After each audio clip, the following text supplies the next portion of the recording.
Hey everybody, this is my 1999 model Triumph T595. It's a 955 fuel injected 3-cylinder. I got it running.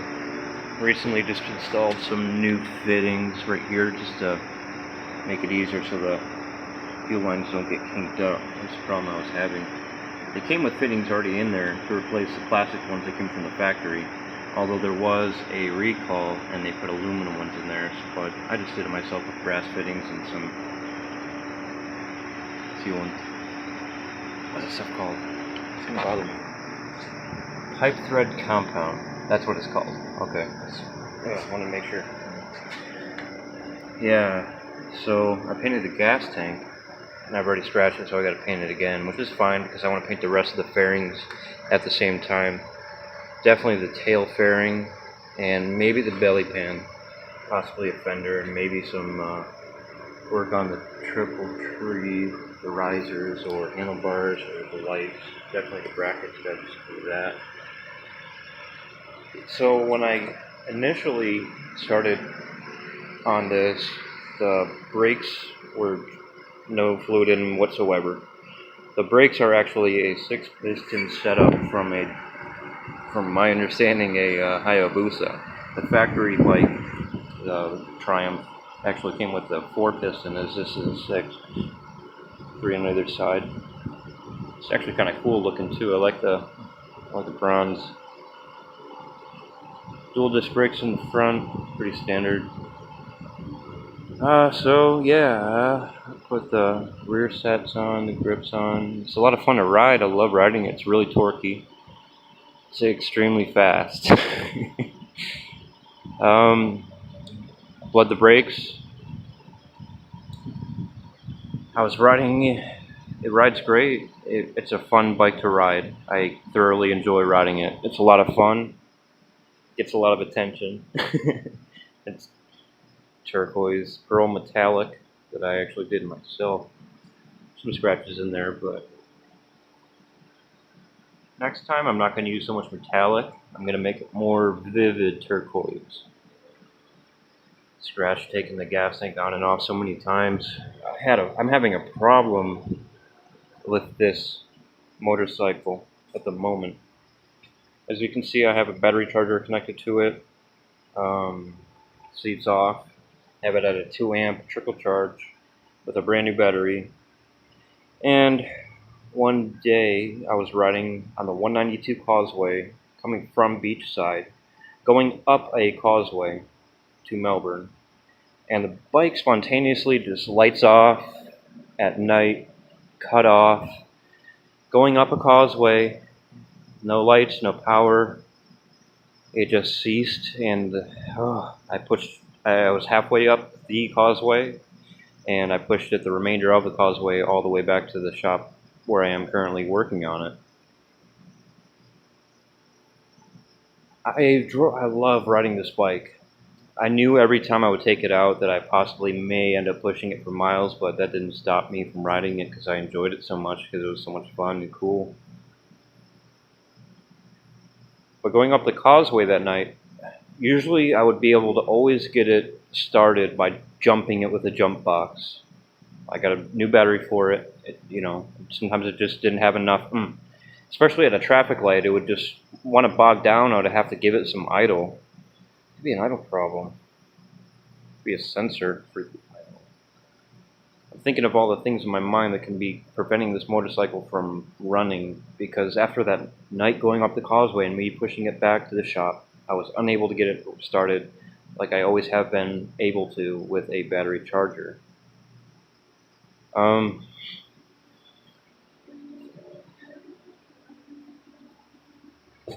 So looking at the electrics, first of all, I took all the electrical tape off of the harness and found splices everywhere throughout it. I actually unwound electrical tape that was covering electrical tape that had been previously cut open. So that leads me to believe that this harness has been opened up, not once, but possibly twice. Splices and, the wrong wire touching the wrong thing, of course. So I'm settling on looking for a harness. I located a new one online. And we're going to go that way and see what happens, just to take that electrical issue just out of the equation totally. I mean, took a lot of electrical tape off. I see a lot of splices everywhere. This is the headlight relays up here. This is all the fuel stuff. I have fuel pump. I can hear it. When I turn my key on, I can actually hear it priming in the gas tank. Put it in the right position. Actually hear it.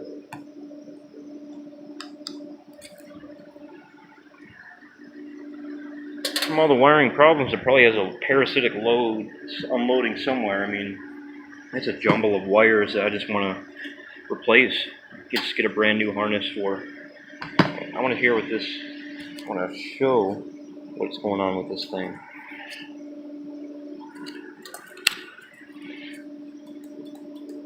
Why is my relays going off right now?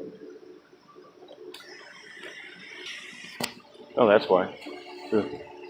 Alright, so the battery likes to die. I've replaced it twice, actually.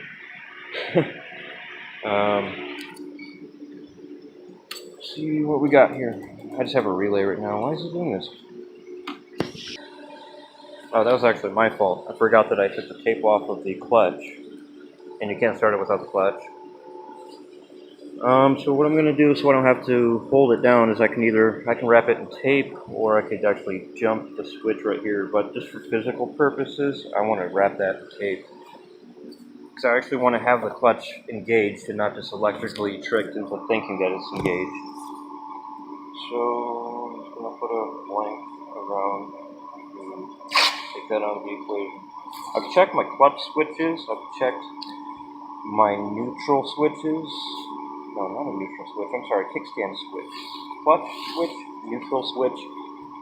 My starter switch, I jumped that, tried that. It's not the switches. Nothing in the handlebars that I'm aware of.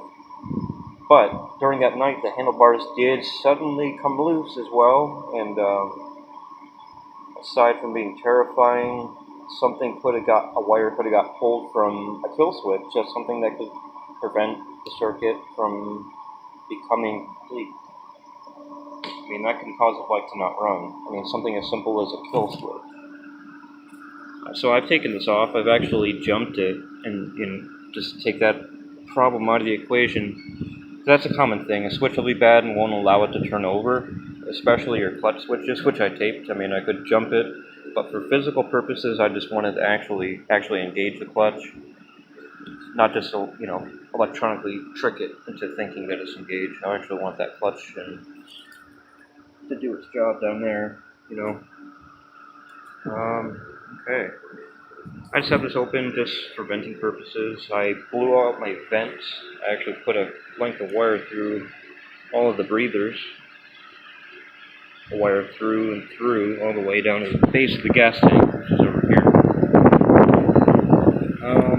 I've taken this gas tank off a lot, so this is just it's my reservoir for my coolant. Because to get to the spark plugs, which I replaced, you have to take the airbox off. So that's just for connectivity purposes at the moment. I'll do a nice line tuck later once I get it running. Grounds are something I've thought about. I've tried jumping the kickstand switch because it's something that could possibly cause it to not stay running, but that won't cause it to not run, which I've read. But with information, anything could be wrong. So let's see what we got. Okay. You can hear the fuel pump priming. And I know the fuel pump works because I've actually ran jumpers directly from the battery to the actual fuel pump right here. And it could be just it doesn't have enough pressure, the fuel pump. I blew out the fuel filter, which couldn't be replaced with actually any BMW fuel filter for vehicles, automobiles, since 1985. It's actually an interchangeable fuel filter that the Triumph 955 has in common with a BMW car. Pretty much every fuel filter BMW has put in has been the same since 1985, and it happens to be interchangeable with the 955 Triumph Daytona. So we have I demonstrated. I can actually hear the fuel pump going pressure. That's another conversation. But we have fuel pressure. We have the fuel pump going, and I can demonstrate that we have spark. My air box right there, air intake's right there. Very sparingly, just give it a couple, just for demonstration purposes. I did put new spark plugs in, so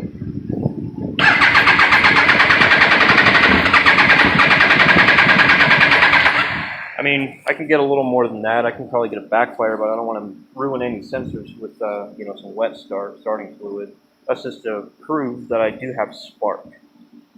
Okay, we're getting ignition, we're getting fuel. Whether or not it's a fit,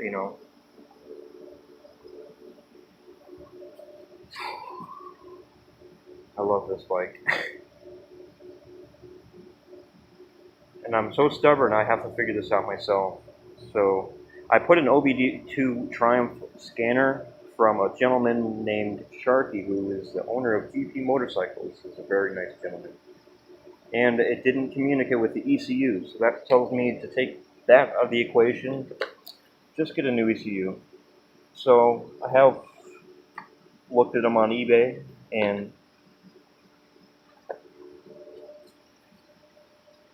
that will take that ECU problem out of the equation. As well, a new wiring harness. It would just make me feel more comfortable just to take any bad splices that I don't trust, or any there could be a short somewhere in a sheathed wire that you just can't see. I mean, I could trace every wire from end to end, but I just want to replace it with a new one. New, make it right. Why not? And new ECU. I mean, that's actually controls the fuel mapping of this fuel-injected motorcycle. It's actually a 3-cylinder, a lot of torque.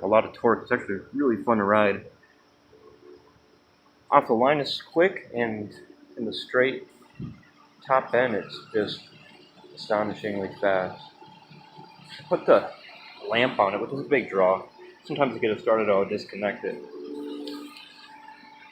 just for battery saving purposes, because sometimes it would consistently want the jump box. I could always get it started with the jump box after I assemble the gas tank back together after painting.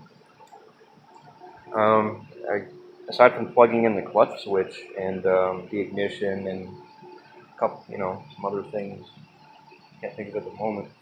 It got started and ran beautifully.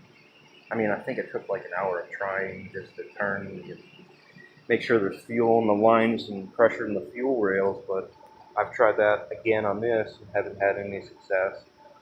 So with the new ECU and a new wiring harness, I'm going to see what's going to happen. So, and a new paint job. Next time it's not going to be so metallic-y, and just make it more vivid turquoise. Keep the pearl. I like the blue-green though. And at the same time, it would be nice to paint everything with the same batch of paint. That way it consistently matches everything, and the metallics lay exactly the same. With the same air pressure, with the same batch of paint. That way it's perfectly uniform.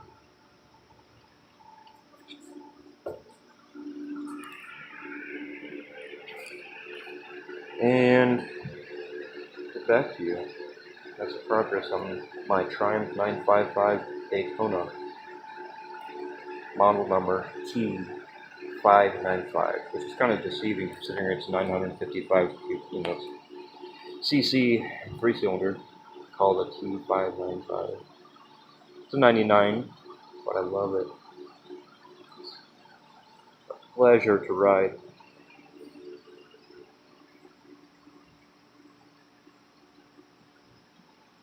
And that's about it. Could go do some stuff, some things.